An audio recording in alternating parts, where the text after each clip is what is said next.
जाकर वो कहीं गीता, कहीं रामायण, कहीं धर्म, कहीं शास्त्रों की कोई बात करते हो। दुर्भाग्य है कि जिन गांवों को गांधी जी ने कहा कि ये भारत की आत्मा है, आज उस आत्मा को हमने तड़पता हुआ छोड़ दिया है। चलो ग्राम अभियान की शुरुआत वहीं से है जहां पर हम गांवों के बीच एक संबंध स्थापित कर सके, हम जुड़ सके। और सबसे बड़ी महत्वपूर्ण बात यहां पर हो रही है, सबसे महत्वपूर्ण बात यह हो रही है कि भारत के इतिहास में शायद पिछले 70 सालों में ये पहली यात्रा है जहां पर धर्म और आध्यात्म के क्षेत्र से चलने वाले लोग, साहित्य में अपनी कलम उठाने वाले लोग, समाज में नवजागरण की नीति और सिद्धांत बनाने वाले लोग, ये सब एक साथ चले। असल में एक बहुत बड़ी बात है कि भारत हमने एक धर्म, एक विचार रखा कि चेतना फैलनी चाहिए। राजनीति ने उसके ऊपर काम करने शुरू किए, जन जागरण करने वाले लोगों ने उसके ऊपर काम करने शुरू किए, कवियों ने काव्य लिखे, साहित्यकारों ने किताबें लिखी। लेकिन मुश्किल ये हुई कि सारे लोग इकट्ठा होकर कहीं गांव के ऊपर, गांव के साथ, ग्रामीण जनता के साथ चल नहीं सके। चलो ग्राम अभियान की सबसे ज्यादा जरूरत होगी, या सबसे ज्यादा आवश्यकता होगी, जहां पर मुल्क के, इस देश के सारे प्रतिभा के लोग, और प्रतिभाओं से मेरा संबंध नहीं है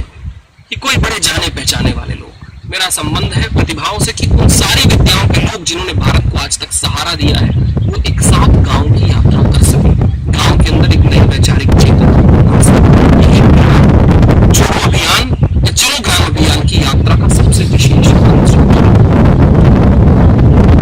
अक्सर एक सवाल अभी तक आया है कि ये क्यों हो सकता है। असल में आनंद की पिछले 1 सालों से गांव की तरफ की यात्रा में कर रहा हूं। चलो ग्राम अभियान पिछले 1 साल से जारी है। आज तक गांव की जितनी यात्राएं मैंने की, उन यात्राओं का मूल रहा कि गांव के बच्चों के साथ हम जुड़ सके, गांव के बच्चों में एक मौलिक शिक्षा, व्यवहारिक शिक्षा, और उनके पास जो संस्कार है, उन संस्कारों के साथ हम कैसे उनको भारत में स्थापित कर सके। चिंगारी नाम की एक छात्रवृत्ति जो आज 1 सालों से मैं लोगों के, ग्रामीण बच्चों को देने की कोशिश कर रहा हूं, लगातार चल रही है। अभी बीते समय कुछ ऐसा हुआ कि लगातार आज पूरा भारत परिचित है, आज पूरा विश्व परिचित है कि महाराष्ट्र और यवतमाल को किसानों की आत्महत्या का केंद्र कहा जाता है। देश विदेश में इसके बारे में बातें होती हैं, लोग चर्चा करते हैं, पेपर छापते हैं।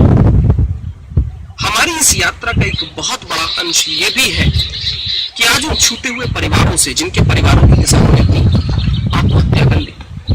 आज आत्महत्या एक बहुत बड़ी खबर है, लेकिन उन परिवारों का क्या हुआ, उन लोगों का क्या हुआ जिनके बीच का एक व्यक्ति इस धरा को छोड़कर चला गया। मेरी कोशिश है व्यक्तिगत तौर पर, और जो लोग मेरे साथ चलने वाले हैं, गिरीश पंकज जी, बहुत बड़े भारत के साहित्यकार माननीय गिरीश पंकज जी, और सतीश सक्सेना जी, हम सबकी एक सोच रही है कि हम जाकर पता कर सकें कि आखिर आत्महत्याओं का कारण क्या है। रिपोर्टें तो कई लिखी गई हैं, मैं जानना चाहता हूं अपनी आंखों से कि आखिर आत्महत्या का कारण क्या है और उन आत्महत्याओं को रोका कैसे जा सकता है। एक बहुत बड़े छंद में अगर इनको कहना पड़े तो चलो ग्राम अभियान एक विचार की यात्रा है, एक वैचारिक यात्रा है, जहां गांव के उन सारे खंडों के साथ हमको जुड़ना है, जिन जिन खंडों में कहीं गांव बसता है, चाहे वो किसानों की किसानी हो, बुजुर्गों का जीवन हो, बच्चों की शिक्षाएं हो, महिलाओं का अपना एक व्यवहारिक वैचारिक उन्नति और विकास हो, सामाजिक सौहार्द हो। आज गांव के बीच में जो एक हार्मनी, जो एक सौहार्द, जो एक सामुदायिक एकता की बात है, शायद अगर भारत को और विश्व को सामुदायिक एकता के ऊपर बात करनी है तो हमको पूरा वापस गांव की यात्रा करनी पड़ेगी। चलो ग्राम अभियान गांव की वैचारिक चेतना को दोबारा स्थापित कर देने का आनंद ही आनंद आनंद का ये प्रयास होगा। अगर हम गांव की वैचारिक चेतना को 1, 2, 5, 10 गांव